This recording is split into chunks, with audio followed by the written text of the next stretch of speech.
Hi, this is Damien from Exterior Inspection Specialists. Today we're going to take you on a quick tour of what it's like to have your roof inspected by us.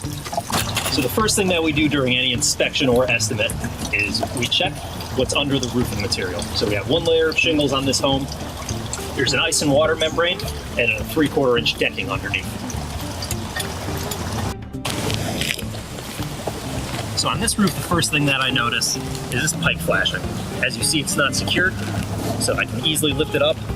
Wind-driven rain, ice dams, anything can get underneath that and find entry into the home.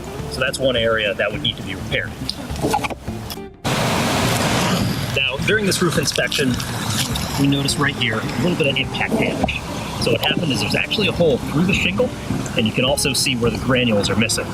Now, what will happen with that is when water soaks into the mat of the shingle and freezes in the winter months, it will actually destroy the shingle from the inside out, greatly reducing the life of the roof and causing replacement to be necessary much sooner than it should be. Another area we have is right here on the cap shingle. Again, some more impact damage. Now, there was a tree branch that hit this home. We know that in advance. But what happened is it also broke the cap shingle right here. Now, there is a ridge vent underneath, so there's no direct water entry point. However, it is something that should be repaired so the cap doesn't also disintegrate.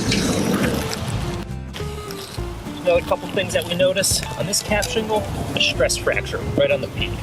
Now, it's common with older roofing systems that become brittle due to sun exposure as well as not having adequate ventilation. They will begin to crack just because they weaken. And then also on the last cap here, you see an exposed nail. So that's something that would need to be repaired just with some sealant. Another thing that we see on this roof, right here. Now this nail has worked its way up from the shingle underneath and is causing a puncture hole in the shingle above it.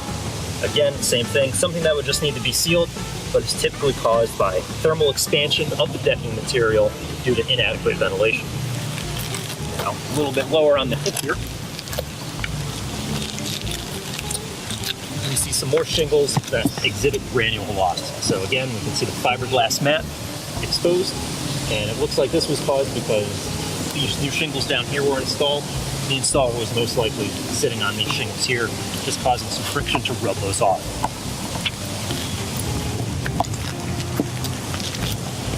You can also see another area with some impact damage and fiberglass of the shingle exposed right here. You can also see that these shingles are pretty aged because even on the butt joints of the shingles, the fiberglass is becoming exposed, again, indicating that this roof is getting toward the end of its life. Now on the chimney, you can see a few things. One is pretty obvious. We see some of the mortar joint, the crown that has come off, fallen onto the roof. Now that can cause damage. It's not too common unless you have a higher up chimney that can cause some impact damage. But we also see that the crown is disintegrating. So that would be something that we would refer to the homeowner to give a mason a call, get that checked out, as well as to check out in here where the mortar joint is starting to disintegrate. That will allow water to get in there and just continually degrade the chimney, including leading into water entry into the home.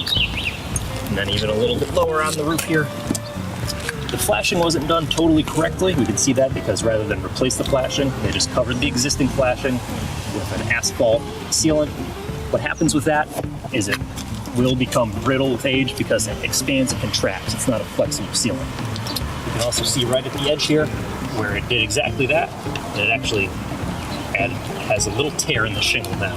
So now water's getting trapped under the shingle, and because it's sealed up, there's no real way for it to escape. So the roofing system isn't allowed to shed the water off the roof as it should. So those are just a few things that we see during a common roofing inspection. If you'd like to schedule a roofing inspection or an estimate, feel free to reach out to us. The number for our phones is my cell phone. You can even text it, or you can even reach out on our Contact Us page on the website. Thank you.